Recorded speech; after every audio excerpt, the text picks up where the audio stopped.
الله الرحمن الرحيم رب اشرح لي صدري ويسر لي أمري واحلل عقدة من لساني يفقه قولي ربي زدني علما وما توفيقي إلا بعون الله تعالى وما توفيقنا إلا بالله العلي العظيم سبحانك لا علم لنا إلا ما علمتنا إنك أنت العليم الحكيم أتاه جوامع الكلم ومنابع الحكم ووعده مقاما محمودا وجعله سراجا منيرا الحمد لله نحمده ونستعينه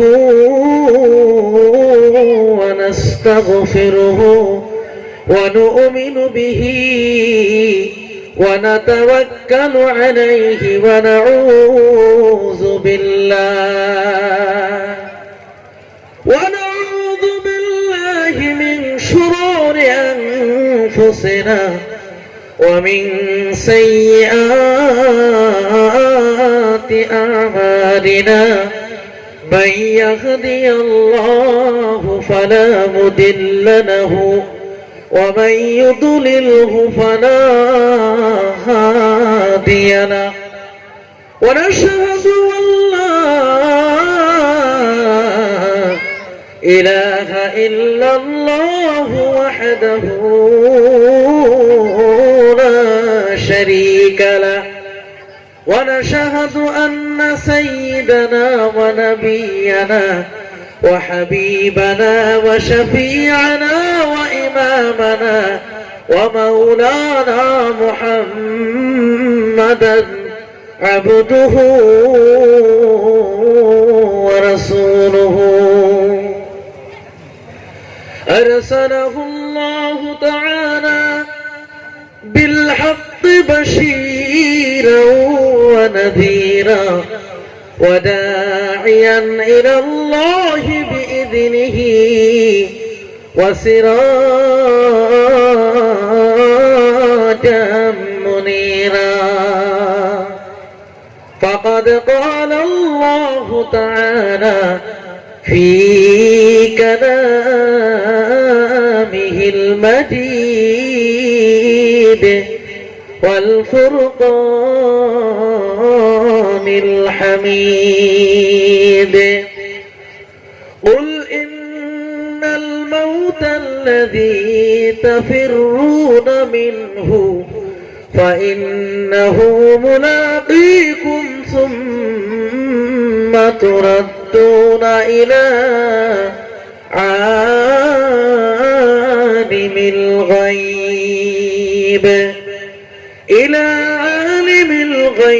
والشهادة فينبئكم بما كنتم تعملون صدق الله العظيم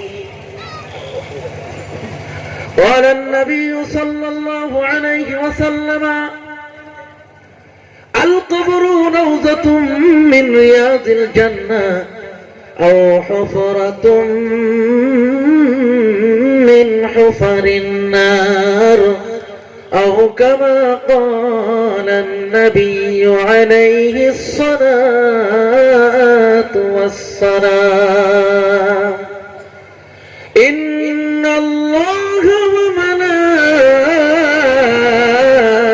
وملائكته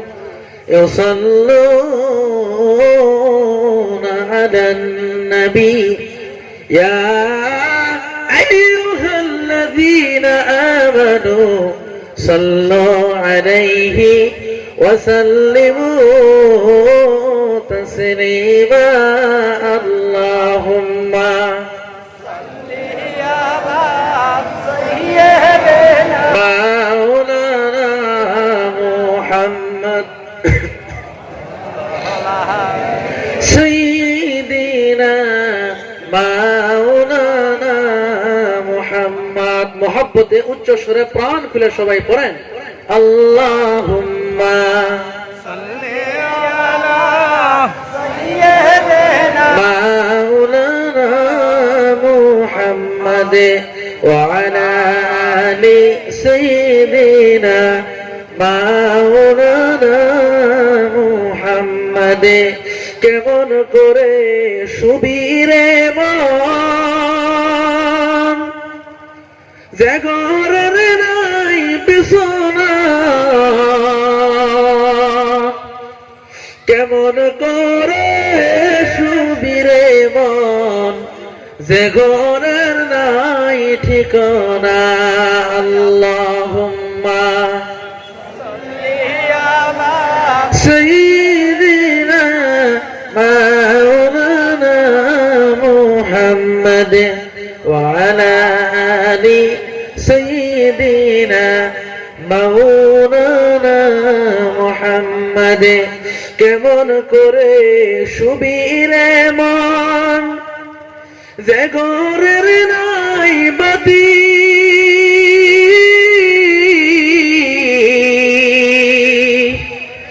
কেমন করে সুবীরে মন যে ঘরের নাই সাথী লা ইলাহা ইল্লাল্লাহ জুরে লা ইলাহা ইল্লাল্লাহ লা ইলাহা ইল্লাল্লাহ জোরে লা ইলাহা ইল্লাল্লাহ যার দিলে আছে আল্লাহর ভয় আল্লাহ আল্লাহ সব সময় আহার নিদ্রা ভালো লাগে না আহার নিদ্রা ভালো লাগে না ভালো লাগে ইল্লাল্লাহ লা ইলাহা ইল্লাল্লাহ জোরে লা ইলাহা ইল্লাল্লাহ লা ইলাহা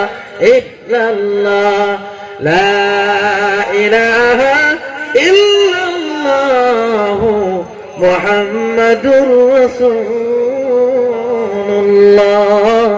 সাল্লাল্লাহু আলাইহি ওয়াসাল্লাম নদীর কাশ দারুল উলুম দারুল ইকামত আহমদিয়া হাফিজিয়া মাদ্রাসার উদ্যোগে আয়োজিত ধর্মীয় সভার সম্মানীয় সুযোগ্য আলিমে দ্বীন হযরত সভাপতি সাহেব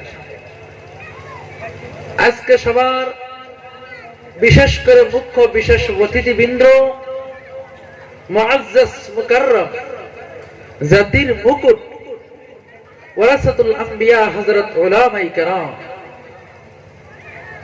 দূর দূরান্ত থেকে আগত মেহমানানে কেরাম অদ্য এলাকার সম্মানীয় মুরব্বিয়ানে ইজাম আমার অতি আদরের সমবয়সী কলিজার টুকরা জাতির মেরুদণ্ড যুবক ভাইরা অতি স্নেহের ছোট ভাই পর্দার আড়ালে থাকা সম্মানীয় সাধ্যে আমার মা ও বোনেরা আসসালামু আলাইকুম ওয়া রাহমাতুল্লাহি ওয়া বারাকাতুহু সবাই ঘুমায় পড়ছেন না কারা কারা ঘুমাইছেন হাত তুলেন তো দেখি ঘুমাইছেন কারা কারা হাত তুলেন সালামের জবাব তো দেন না আসসালামু আলাইকুম ওয়া রাহমাতুল্লাহি ওয়া বারাকাতুহু সজাগ আছেননি এক বক্তা সাহেব বয়ান করতেছে বয়ান করতে করতে দেখে পাবলিক ঘুমায় গেছে কি হয়েছে ভাই কথা বুঝতে অসুবিধা হয় আমার চিনেন না ভাই কথা বুঝতে অসুবিধা হয় তো বক্তা সাহেব যখন দেখছে পাবলিক ঘুমায় গেছে তো তখন বক্তা সাহেব কয়, আচ্ছা ভাই বলেন তো দেখি কারা কারা জাহান্নামে যাবেন, হাত তোলে। কি কইছে? জাহান্নামে কারা কারা যাবেন, হাত তোলে। এই টাইমে মানুষ তিনটা কোয়ালিটি ছিল। এক কোয়ালিটি একেবারে সোজা, আরেক কোয়ালিটি একেবারে গভীর ঘুমে, আরেক কোয়ালিটি 50-50, আধা ঘুমে আধা সোজা। কিন্তু যারা একেবারে ঘুমে তারা তো টেরি পায় নাই, যারা সোজা তারা তো ভালো মতোই বুঝছে, কিন্তু যারা 50-50 গন্ডগোল লাগছে হাত তুলে বসে। কি তুলে বসে? হাত তুলে বসে। বক্তা সাহেব কয়, এমন জায়গায় বয়ান করতে আসলাম যে জায়গায় মানুষ জাহান্নামে যাওয়ার জন্য রেডি, বয়ান করে আর কি লাভ? লাভ আছে নি? বক্তা সাহেব কয়, হাসাই জাহান্নামে যাবেন তাহলে? তোর হুজুর কেরা করলে জাহান্নামে যাবো? বলে আপনি তো হাত তুলছেন। তোর হুজুর আপনি জাহান্নামের কথা কয়ে হাত তুলেছেন? তখন কয় আপনি না জানে হাত তুলছেন? তখন কয় হুজুর আমরা জানি, হুজুরেরা যা কয় ভালোই কয়, এই জন্য হাত তুলতে বসে, হাত তুলে বসে। কথা বুঝেন নাই? কথা বুঝতেছেন না? নাই আমার ভাইয়েরা, সময় খুবই কম, সময়ও কম, আমাদের তার থেকে আরো সময় আরো কম। আজকে আপনাদের এখানে আসছি, অন্তত বাড়ি তো আমার দলগাঁও, আমি আসছি 280 কিলোমিটার দূর থেকে, 280 কিলোমিটার দূর থেকে আসছি। এরপরে যদি আপনার বাজারে থাকেন, রাস্তায় থাকেন, এখানে আসে কোনো লাভ আছে? লাভ আছে? ও ভাই আপনারা এসে বসবেন, বসে যান, প্যান্ডেলে এসে বসেন। যাই হোক, আমাদের রবকে জোরে কোন, আরো জোরে কোন, আমাদের রবকে, আমাদের রবকে আল্লাহ পাক রব্বুল আলামিন। আমাদের রবকে রব বললে লাভ আছে কিনা? লাভ নাই। আপনার যদি ছেলে যদি আপনাকে আব্বা বলে মজা লাগে কিনা? লাগে না? নাকি নাম ধরে ডাকলে মজা লাগে? আপনার ছেলে যদি আপনাকে নাম ধরে ডাকে মজা লাগবো? আপনার ছেলে আপনাকে আব্বা বললে যত খুশি হন, তার থেকে যদি কোনো বান্দা বান্দি আল্লাহকে আল্লাহ বলে ডাক দিতে পারে, এর চাইতে আল্লাহ পাক তার থেকে কোটি গুণ বেশি খুশি হয়ে যায়। আরো যেরকম সুবহানাল্লাহ। এখন আসেন, মাইক কি ঝের ঝের করতেছে? বুঝা গেছে বাবা? মাইক ক্লিয়ার করেন। জি ভাই, আমার আল্লাহকে আল্লাহ বললে লাভ আছে কিনা? কি লাভ বলবো? আল্লাহ পাক বলছেন, ইন্নাল্লাযীনা ক্বালু রাব্বুনাল্লাহ থুম্মা ইসতাকামু তাতানাজ্জালু আলাইহিমুল মালাইকাতু আল্লা তাখাফু ওয়া লা তাহজানু وأبشروا بالجنة التي كنتم توعدون জোরে কোন আল্লাহু আকবার, আরো জোরে কোন আল্লাহু আকবার। আল্লাহ রাব্বুল আলামিন কোরআন শরীফে বলেছেন, যারা নাকি আমি আল্লাহকে আল্লাহ বলে ডাক দিবে, যারা নাকি আমি আল্লাহকে আল্লাহ বলে ডাকবে, যারা নাকি আমি আল্লাহ রাব্বুল আলামিনকে রব বলে স্বীকার করে নিবে, শুধু একবার না, যারা নাকি চিরদিন আমি আল্লাহকে আল্লাহ বলে ডাকতে থাকবে, মওত পর্যন্ত যারা আমি আল্লাহকে আল্লাহ ডাকবে, আমি আল্লাহ রাব্বুল আলামিন মৌতের টাইমে হাজার হাজার রহমতের ফেরেশতা আমি আল্লাহ রাব্বুল আলামিন ওই বান্দার নিকটে আমি আল্লাহ পাঠিয়ে দিব। ওই হাজার হাজার রহমতের ফেরেশতা তারা এসে বলবে, আল্লাহ তাখাফু ওয়া লা তাহজানু ওয়া আবশিরু বিল জান্নাহ। ফেরেশতারা এসে বলবে, ও আল্লাহর বান্দা, তোমাদের কোনো ভয় নাই, তোমাদের কোনো টেনশন নাই, নো চিন্তাই তুমি শুয়ে থাকো, তুমি জান্নাতের খবর নিয়ে নাও।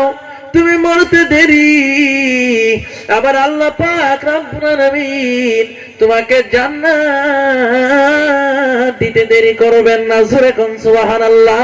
তাহলে ওই আল্লাহকে আল্লাহ বলে ডাকতে রাজি আসেনি নাকি? খারাপ লাগে ভাই? খারাপ লাগেনি? আবার আল্লাহকে যদি আল্লাহ বলে, আবার আল্লাহ রাব্বুল আলামিনকে আল্লাহ বলতে দেরি হবে, আবার আল্লাহ রাব্বুল আলামিন আপনার জীবনের সব গুনাহ খাতা আল্লাহ মাফ করে দিও। জোরে কোন সুবহানাল্লাহ। ওই আল্লাহ রাব্বুল আলামিনকে আল্লাহ বলতে বলতে যদি কবরে যায়, ফেরেশতারা বলবে তোমার জন্য আমি আল্লাহ রাব্বুল আলামিন তোমার জন্য জান্নাত রেডি করে রেখে দিয়েছি। জোরে কোন সুবহানাল্লাহ। তাহলে আল্লাহকে আল্লাহ বলতে রাজি আছি? কারা কারা রাজি? কারা কারা রাজি? নারে তাকবীর। আল্লাহ সকলকে আল্লাহকে আল্লাহ বলার তৌফিক দান করুক। জোরে কোন আমিন। প্রিয় ভাইরা আমার, আল্লাহ পাক যে আপনি আমাকে দুনিয়ায় পাঠিয়ে দিল, কোন উদ্দেশ্য আছে নাকি এমনি দিছে? হ্যাঁ, আসেনি? আপনি একটা গাড়ি কিনছেন, বলে গাড়ি কিনছি বাড়ির সামনে ছুঁয়ে দিব, ভালো দেখা যাবে, এই জন্য কিনছেন। গাড়ি একটা কিনছেন, একদিন যদি গাড়ি ভাড়া না পান কেমন লাগে? হ্যাঁ, খারাপ লাগবে না?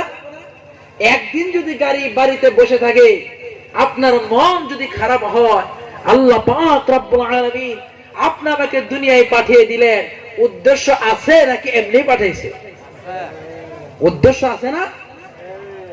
আল্লাহ পাক রব্বুল আলামিন কোরআন শরীফের ভিতরে বর্ণনা করে দিয়েছেন, আল্লাযী খালাকাল মাউতা ওয়াল হায়াতা লিয়াবলুয়াকুম আইয়ুকুম আহসানু আমালা ওয়া হুয়াল আজিজুল গফুর। আল্লাহ রাব্বুল আলামিন কোরআনুল কারীমের ভিতরে বর্ণনা করে দিয়েছেন, আমি আল্লাহ পাক রব্বুল আলামিন মানুষের হায়াত তৈরি করেছি আর মউত তৈরি করেছি। আল্লাহ রাব্বুল আলামিন আপনি আমার হায়াত দান করে দিয়েছে। এই হায়াত আর মউত আল্লাহ পাক রব্বুল আলামিন এই জন্য দিয়েছে, এই হায়াত আর মউতের দ্বারা আল্লাহ পাক রব্বুল আলামিন একটা পরীক্ষা নেওয়ার জন্য, একদম নেওয়ার জন্য আল্লাহ রাব্বুল আলামিন আপনি আমাকে হায়াত আর মউত দিয়েছে। জোরে কোন সুবহানাল্লাহ। হায়াত আর মউত কেন দিয়েছে? পরীক্ষা নেওয়ার জন্য। কি পরীক্ষা? এই পরীক্ষা কি সাবজেক্ট কি হবে? এই পরীক্ষাতে কি কি প্রশ্ন আসবে? আল্লাহ রাব্বুল আলামিন বলেন পরীক্ষার মূল উদ্দেশ্য হলো আইয়ুকুম আহসানু আমালা। আমি আল্লাহ পাক ভালো আমলের পরীক্ষা নেওয়ার জন্য তোমাদেরকে পাঠিয়ে দিয়েছি। যাই যত আমল করবা, মউতের পরে তত দামি জান্নাত পাবা। জোরে কোন সুবহানাল্লাহ। যত আমল বেশি, আল্লাহ পাক জান্নাতে তত নিয়ামত আপনি আমাকে দান করবেন। আমল নাই জান্নাত পাওয়া যাবে না। আমল যদি আছে জান্নাত পাওয়া যাবে, ঈমান যদি আছে জান্নাত পাওয়া যাবে। কবরের জিন্দেগিতে বড় কঠিন জিন্দেগিতে যদি আমল ছাড়া যান, আবার আল্লাহ রাব্বুল আলামিন আপনার জন্য আল্লাহ পাক কখনো আপনি আমাকে আল্লাহ পাক কখনো জান্নাত দিবে না। ঠিক কিনা? ঠিক কিনা ভাই? আমল ছাড়া জান্নাত পাওয়া যাবে? আল্লাহ পাক রব্বুল আলামিন বলেন আমল করো বা নাই করো, কিন্তু মউতের সাথে সকলের মুলাকাত করা লাগবে কিনা ভাই? ভাই গো, আমল করেন বা নাই করেন, মউত এমন একটা বস্তু, আপনি যে অবস্থা থাকেন না কেন, আপনার মউতের সাথে আপনার মুসাফা করতে হবে। এই মউত থেকে কেউ বাঁচতে পারবে না। পারবেনি কেউ? ভাই গো, আল্লাহ রাব্বুল আলামিন কোরআন শরীফের ভিতরে বর্ণনা করে দিয়েছেন, কুল ইন্নাল মাউতাল্লাযী তাফিরুনা মিনহু ফাইন্নাহু মুলাকীকুম সুম্মা তুরাদ্দুনা ইলা আলিমিল গায়ব। জোরে কোন আল্লাহু আকবার। আল্লাহ রাব্বুল আলামিন বলেছেন, নবীজি আপনার গোটা উম্মতকে বলে দেন, নিশ্চয় মউত, কুল ইন্না, ইন্না মানে হলো বেশক, নিশ্চয় মউত, আল্লাযী তাফিরুনা মিনহু, যেই মউত থেকে তোমরা ভাগার চেষ্টা করো, যেই মউত থেকে তোমরা পালানোর চেষ্টা করতেছো, যেই মউত থেকে তোমরা ভাগার চেষ্টা করতেছো, যতই ভাগো না কেন রে ভাই, যতই পালানোর চেষ্টা করো না কেন, এই মউত তোমার সাথে মুলাকাত করবেই করবে। যেটাই পালাও না কেন, এই দুনিয়া ছাড়িয়া কোথায় যাওয়ার তোমার শক্তি হবে না। তুমি চাই হালে থাকো, চাই আকাশে থাকো, আর জমিনে থাকো, আর নদী নালাই যেখানে থাকো না কেন, এই মউত তোমার সাথে মুলাকাত করবেই করবে, তাতে কোনো সন্দেহ হতে পারে না। কেউ যদি বলে আমি মরব না, এই বান্দা বলতে পারে মরব না, তার কথার কোনো ভ্যালু নাই। কারণ আল্লাহ রাব্বুল আলামিন মানুষকে যখন দুনিয়ায় পাঠায় দিয়েছে, দুনিয়ায় পাঠানোর পর আল্লাহ রাব্বুল আলামিন ওই বান্দা কোন দিন মরবে, আল্লাহ রাব্বুল আলামিন তার কপালে আল্লাহ পাক মউতের সিল লাগায় দুনিয়ায় পাঠায় দিয়েছে। ঠিক কিনা ভাই? কেউ মরেনি। অনেকের বাবা গেছে, যদি বাবা গেছে পরের খাতা আমার পালা হয়ে গেল। অনেকের দাদা গিয়েছে, পরের পালা পা। এবার যদি মউত থেকে যতই পালানোর চেষ্টা করেন না কেন, এই মউত থেকে কেউ বান্দা বাঁচতে পারবে না। এই জন্য আল্লাহ পাক রব্বুল আলামিন বলে দিয়েছেন, ওয়ালা তামুতুন্না ইল্লা ওয়া আনতুম মুসলিমুন। আল্লাহ রাব্বুল আলামিন কোরআনে বর্ণনা করে দিয়েছেন, যতক্ষণ পর্যন্ত খাঁটি মুসলমান হবা না, ততক্ষণ পর্যন্ত তোমরা কখনো কবরে আসবা না। তাহলে আমি খাঁটি মুসলমান কিনা তাহলে কোন সময়ে জানবো? আজকে যদি আল্লাহর হুকুম, হুকুম যদি আমার ভিতরে আছে, নবীজির সুন্নাত যদি মাথা থেকে পা পর্যন্ত আছে, আজকে খাঁটি মুসলমান হয়ে গেছি, খাঁটি মুসলমান হয়েছি। আল্লাহ পাক আপনি আমার জন্য আল্লাহ পাক জান্নাত রেডি করে রেখে দিয়েছেন। জোরে কোন সুবহানাল্লাহ। ভাই খারাপ লাগেনি? খারাপ লাগতেছে? কবরে যাওয়া লাগবে কিনা? আল্লাহ নবী বলছেন, আল কবরু রাউযাতুম মিন রিয়াজিল জান্নাহ, হয় কবর কোন মানুষের জন্য জান্নাতের বাগান হয়ে যাবে। আও হুফরাতুম মিন হুফারিন নার, ওই কোন মানুষের জন্য জাহান্নামের গর্ত থেকে একটি গর্ত হয়ে যাবে। কোন মানুষের কবরে রাখার পরে আল্লাহ রাব্বুল আলামিন ফেরেশতা বলবে, মানে রাব্বুকা, তোমার রবকে। ওই বান্দা যদি বলে রব্বি আল্লাহ, আমাদের রব আল্লাহ, আবার যদি বলে মান দীনুকা, তোমার দিন কি, সে যদি বলে দীনিয়াল ইসলাম, আমার ধর্ম ইসলাম। এবার যদি বলে মান নাবিয়ুকা, তোমার নবীকে। ওই বান্দা যদি বলে নবিয়ুনা মুহাম্মাদুর রাসূলুল্লাহ, এবার যদি সঠিক জবাব দেয়, আল্লাহ রাব্বুল আলামিনের পক্ষ থেকে এলান হয়ে যাবে, ফেরেশতার দল ওই বান্দার কবরকে, ওই বান্দার শরীরের ভিতরে জান্নাতের পোশাক লাগায়া দাও। ওই বান্দার কবরকে জান্নাতের বিছানার দ্বারা ভরপুর করিয়া দাও।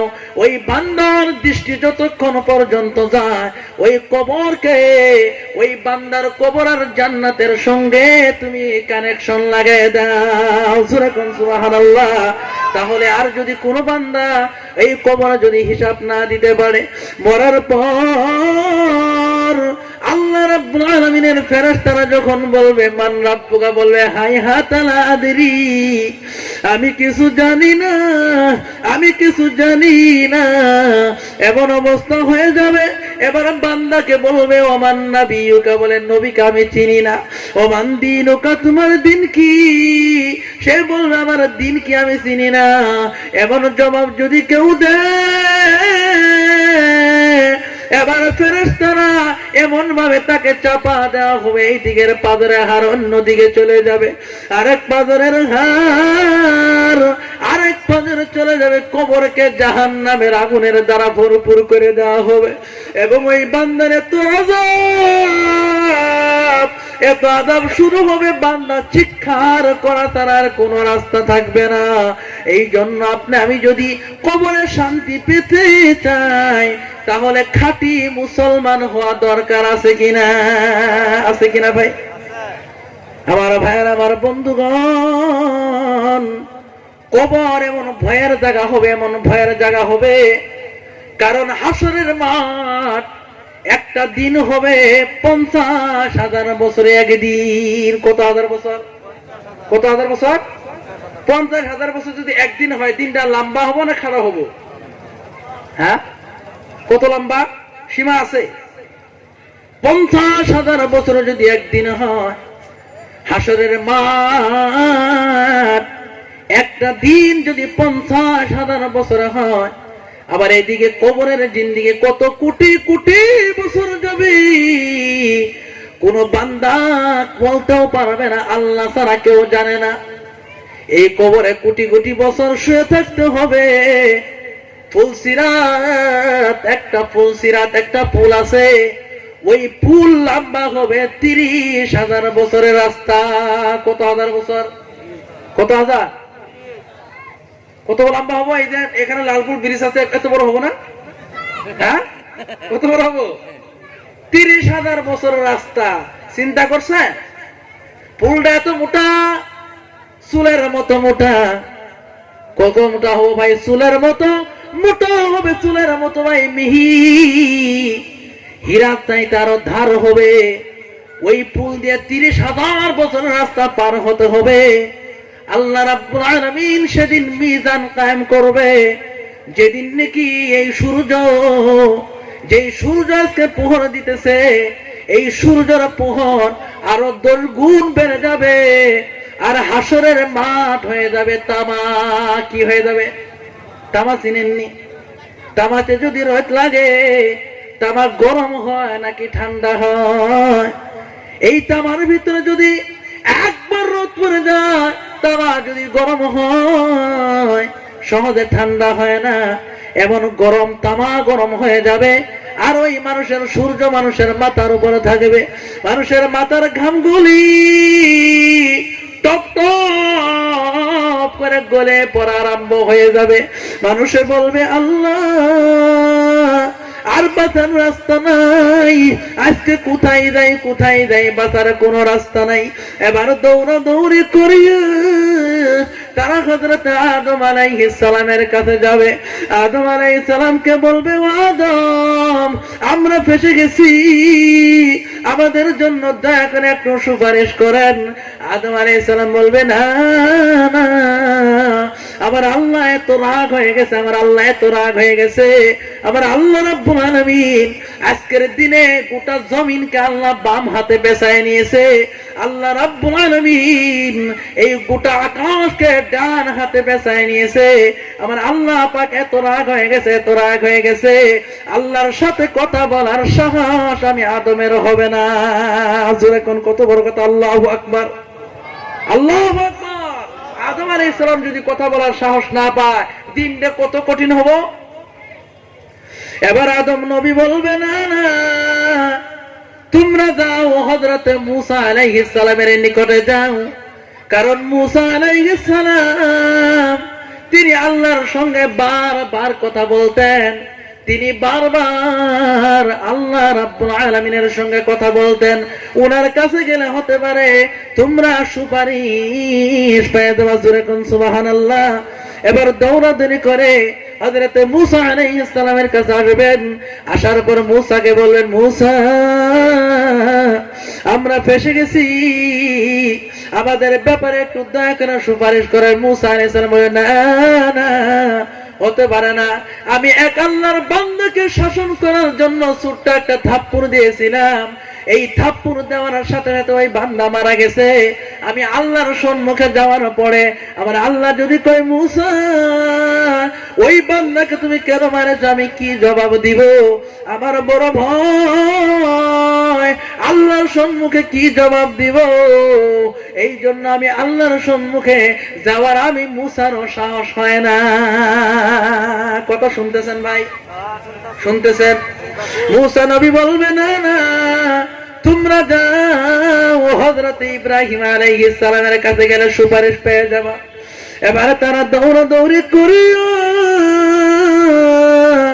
তারা যখন হযরত ইব্রাহিম আলাইহিস সালামের কাছে যাবে, ইব্রাহিম আলাইহিস সালাম বলবে না না আমার আল্লাহ পাক এত রাগ হয়ে গেছে, এত রাগ হয়ে গেছে, আল্লাহর সম্মুখে দেখা করার আমারও পারমিশন নাই, আমি আল্লাহর সঙ্গে মুলাকাত করার আমি সাহস করি না।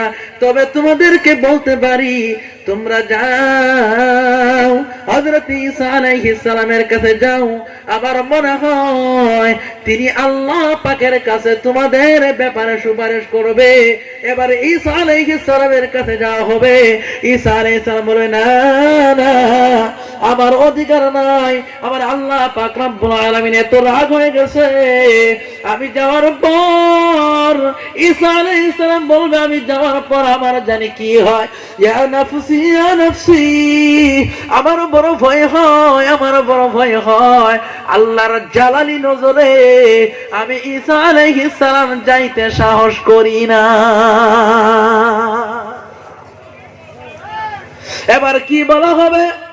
ঈসা আলাইহিস সালাম বলবে যদি সকল নবী তোমাদেরকে ঘোরায় দিয়েছে, সকল নবী একজন একজন নবীর নামের কথা বলেছে, কিন্তু আমি ঈসা আলাইহিস সালাম এমন একজন নবীর নাম বলবো যে নবীর কাছে গেলে তোমাদের আর ফিরে আসতে হবে না। এমন একজন নবী, তিনার নাম নবী মুহাম্মদুর রাসূলুল্লাহ। সকলেই বলুন সাল্লাল্লাহু আলাইহি ওয়াসাল্লাম। এবার গিয়ে দেখবে নবী আমার আরশের কিনারায় সেজদায় পড়ে আল্লাহকে ইয়া উম্মতি বলে নবী চিৎকার করতেছে। আল্লাহ বলবে নবী গো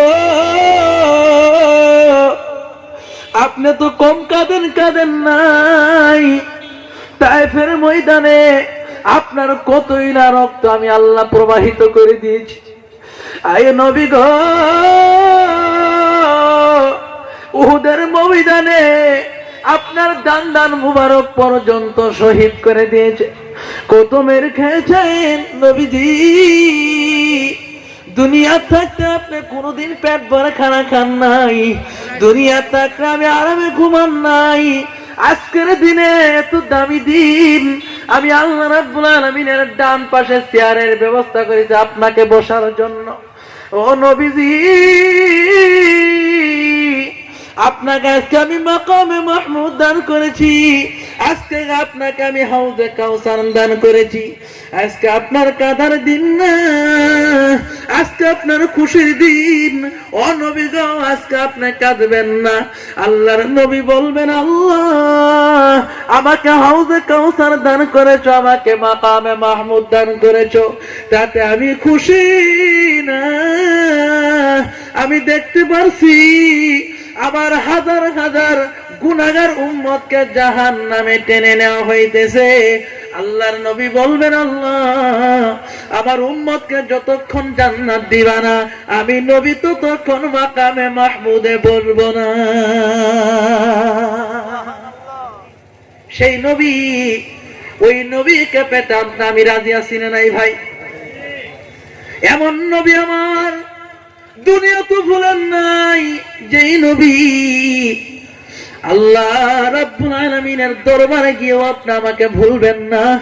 ও ভাই ওই নবীর সুন্নতের সাগরে যদি আপনি আমি নামতে পারি, আল্লাহর নবী আপনি আমাকে উম্মত বলে পরিচয় দিয়ে আল্লাহ পাকের জান্নাতে নিয়ে যাবে, তাহলে ওই নবীর সুপারিশ পাইতে রাজি কারা কারা? নারে তাকবীর, আমার ভাইয়ের, আমার বন্ধুগণ, এবার আল্লাহ রাব্বুল আলামিন নবীকে তিনটি কথা বলবে। এক নম্বর বলবে ইরফা রাসাক, নবীজি আপনার মাথা উঠান, সাল তুতা, নবী গো আপনি আমি আল্লাহর কাছে সওয়াল করেন, সওয়ালের উত্তর দেওয়া হবে। সূরা কোন সুবহানাল্লাহ। ইশফাতু শাফা, নবীজি আপনি আমি আল্লাহর কাছে সুপারিশ করে আপনার সুপারিশ আমি আল্লাহ গ্রহণ করে নিব। আমি আল্লাহ পাক যতই রাগ হয় না কেন, যতই রাগ হয় না কেন, আপনি নবীর সামনে আমি আল্লাহর রাগ সব পানি হয়ে গেছে। সূরা কোন সুবহানাল্লাহ। তাহলে আল্লাহ রাসূল সাল্লাল্লাহু আলাইহি ওয়াসাল্লাম বলবেন, আল্লাহ তাহলে আমার উম্মতদেরকে আল্লাহ তোমার জান্নাতে নেওয়ার পারমিশন দিয়ে দাও। আল্লাহ বলবেন, নবীজি যাও যাও, আপনাকে পারমিশন দেওয়া হয়ে গেল। আপনার উম্মত কারা কারা, তাদেরকে বেছে বেছে আপনি আমি আল্লাহর জান্নাতে বুকিং করে দেন। জোরে কোন সুবহানাল্লাহ। এবার আম্মা জান আয়েশা বলছেন, ইয়া রাসূলুল্লাহ, ইয়া হাবিবাল্লাহ, নবীজি হাশরের মাঠে কোটি কোটি উম্মতের ভিতরে আপনার উম্মতদেরকে আপনি কেমনে চিনবেন?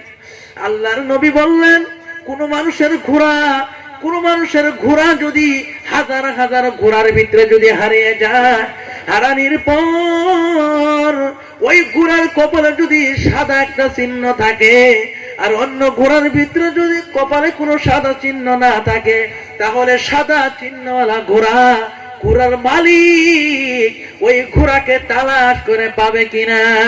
পাবে কিনা? হ্যাঁ, পাবো না? নিশ্চয় পাবে। আয়েশা রাদিয়াল্লাহু তাআলা আনহার উত্তর আল্লাহর নবী বলেন, আয়েশা আমার খাঁটি উম্মত যারা হবে, আমার উম্মত যারা হবে, তাদের কপালে নূরের চমক চমকিতে থাকবে। জোরে কোন সুবহানাল্লাহ। আমি নবীজি ওই নূরের চমক দেখে দেখে আমার উম্মতকে কুলে নিয়ে জান্নাতে পৌঁছায় দিব। সুবহানাল্লাহ কোন। আয়েশা বললেন, নবী গো এই নূরের চমক কেন হবে? আল্লাহর নবী বললেন, আয়েশা এই নূরের চমক হবে ওযু করার দ্বারা, আর ওযু করলে তখনই চমক হবে ওযু করে যখন নামাজ পড়া হবে। জোরে কোন সুবহানাল্লাহ।